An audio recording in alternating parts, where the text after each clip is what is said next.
Mga boss, meron tayong gagawing intort galing Malolos kay Pops. Paano Pops? Wilmer Velasco. Kay Pops Wilmer Velasco, shoutout sa'yo. Pumunta to galing Malolos para magpagawa ng intort niya. Ito yung intort niya. Yan, so ito test drive ko papunta sa amin para malaman ko kung ano yung dapat ayusin. Let's go!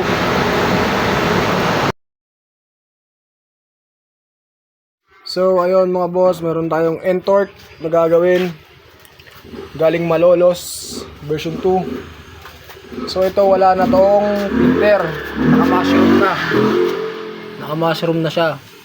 Kasi sabi nung huling gumawa, sira na raw yung filter, sumasabit daw dito sa gilid.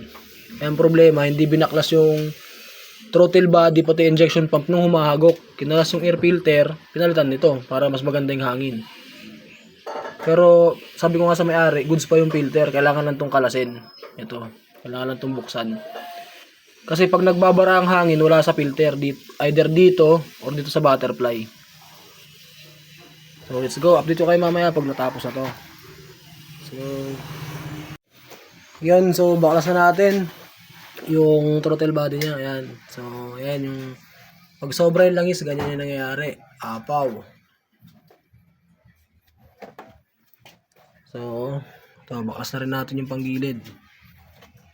Nangihingi na ng maintenance.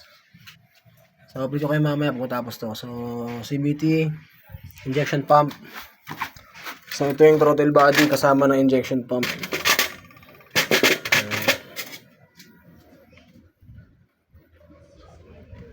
Let's go! So ayun mga boss, tapos ko nang gawin yung intort ni... Ano ulit pangalan mo boss? Kalimutan ko.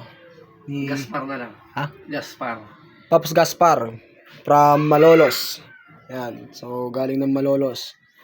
So ito na yung intort, nagawa ko na to, na ipa-cleaning na natin, tune RPM. Yan na yung proper tuning niya. Sentro, leash yan kanina eh. Tapos naka-mushroom. Tapos okay na rin yung panggilid, bali nag-combi ako ng bola. So kasi pudpud na yung bola niya buti may pangremedyo, mayroon akong straight 17. Doon kinombi ko tatlong 17 tsaka yung stock niya. Pagbalik niya, straight 16 na namin to. Pero okay yung hatak nito dahil naka-mushroom. Tapos na-tune pa yung RPM. So, testing natin.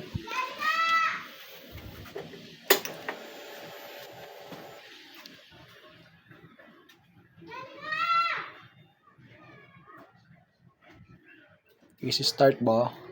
Let's go. Hey! Ganda ng tunog, sumisipol.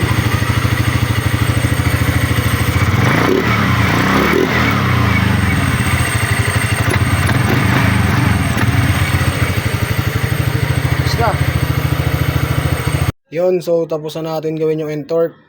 Nakabit na lahat. No, throttle body, pipe cleaning, panggilid. Na-reset ko na yung ECU, na-reset ko na rin yung ECU nito. So dito tayo, testing ulit natin.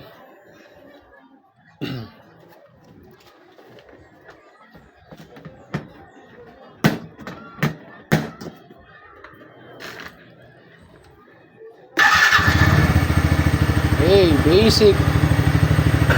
Napakaganda. Ngayon, ito naman gagawin ko.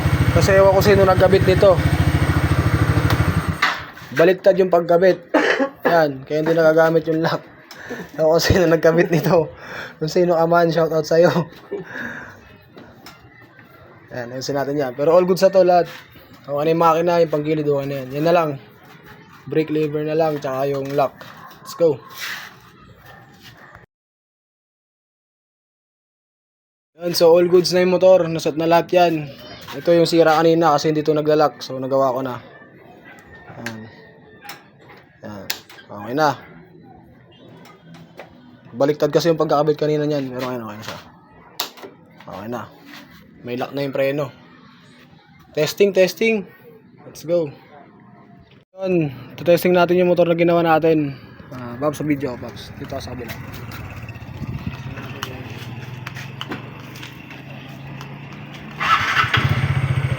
Paano ba? Susundan kita.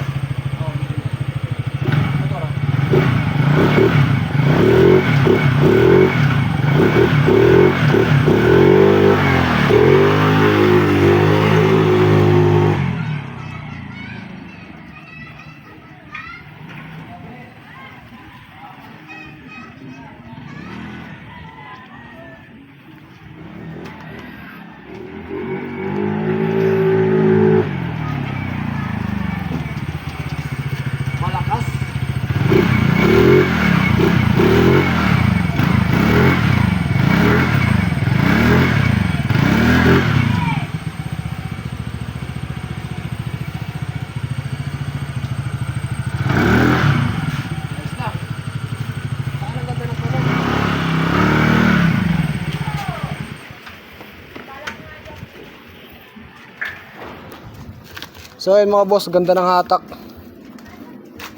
Ganda ng tunog. So all goods na siya. So ayun, alis na si Paps. Uwi na siya ng Malolos. Maraming salamat sa pagpunta. Para Malolos. Shoutout sa'yo. Satisfied ba? Satisfied, Paps. Satisfied. Ingat ha. Wala na yung sticker ko, pagbalik mo na lang. Okay. Salamat ha, salamat. Ingat.